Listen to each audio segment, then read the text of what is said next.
Assalamu alaikum. Welcome to the universal language of biology binomial nomenclature. इतना बड़ा word है, इसमें वेस्ट डाइवर्सिटी पाई जाती है स्पीशीज़ की, माइक्रो ऑर्गेनिजम्स की। तो इनको जो आइडेंटिफिकेशन करना हमारे लिए बड़ा टफ हो गया।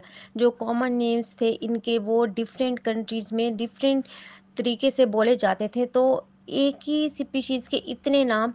तो इसी वजह से बाइनोमियल नोमेनक्लेचर टू जो वर्ड की थी, इसने स्पीशीज़ की आइडेंटिफिकेशन को अनलॉक किया और पूरी दुनिया में एक ही सिस्टम के नाम से इसे जाना जाता है।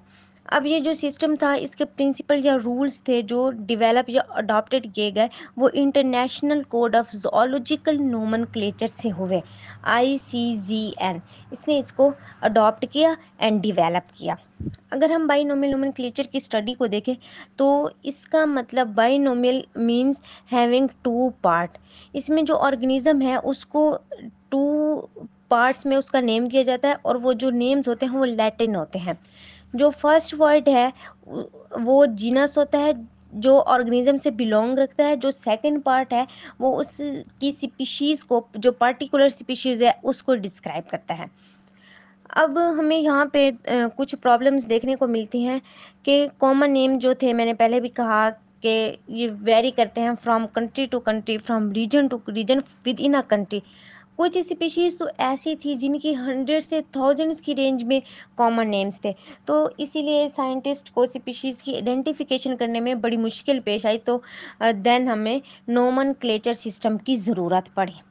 दूसरा पॉइंट यहाँ पे ये आ जाता है कि जो कॉमन नेम्स थे वो टेक्सोनोमिक कैटेगरीज के लिए यूज़ हुए, जो कि स्पीशीज़ लेवल से हायर थे। इसी वजह से भी बाइनोमियल नोमेनक्लेचर की ज़रूरत पेश आई।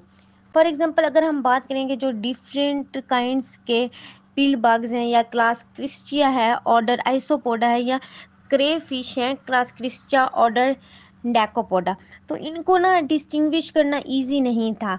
जो कॉमन नेम थे इनके, वो इनकी किसी भी पर्टिकुलर स्पीशीज़ को डिस्क्राइब नहीं कर पा रहे थे, इसीलिए भी बाइनोमियल नोमेनक्लेचर की ज़रूरत पेश आई।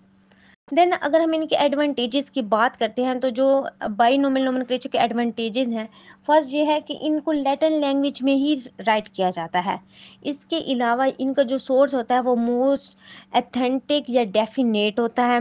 देन ये जो इम्पोर्टेंट करेक्टर्स होते हैं एनिमल्स के, उनको भी आइडेंटिटी इंडिकेट करते हैं। इसके अलावा ये ईजियर टू अंडरस्टैंड होते हैं। ये दूसरे जेनरा के साथ रिलेशनशिप्स को शो करते हैं। इनमें किसी भी तरह की कोई कन्फ्यूजन नहीं पाई जाती, एंड इनकी जो आइडेंटिफिकेशन है उसमें अनसर्टेनिटी हमें देखने को मिलती है। बाइनोमियल नोमेनक्लेचर्स के कुछ रूल्स हैं, इनको हम देखते हैं थोड़ा। इनमें ये एक यूनिवर्सल सिस्टम था, तो इसके लिए इन नेमिंग देने के लिए एनिमल्स को कुछ रूल्स बनाए गए। इनमें जो फर्स्ट रूल था वो ये था कि जो फर्स्ट पार्ट है वो जीनस को रिप्रेजेंट करेगा और इसे कैपिटल लेटर से लिखा जाएगा। जो सेकंड पार्ट होगा वो स्पीशीज को रिप्रेजेंट करेगा और ये स्मॉल लेटर से स्टार्ट होगा। वही बात कि जो इनके तमाम नेम्स होंगे वो लैटिन लैंग्वेज में लिखे जाएंगे, और ये जो इनके दोनों पार्ट्स होंगे इनको अंडरलाइन किया जाएगा। वो जैसे एक तिरछी लाइन सी होती है, उसके थ्रू इसे अंडरलाइन किया जाएगा।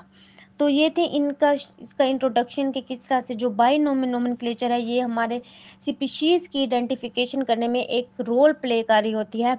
आई होप सो कि आपको इस लेक्चर की अच्छे से समझ आ गई होगी। Thanks for watching my lecture.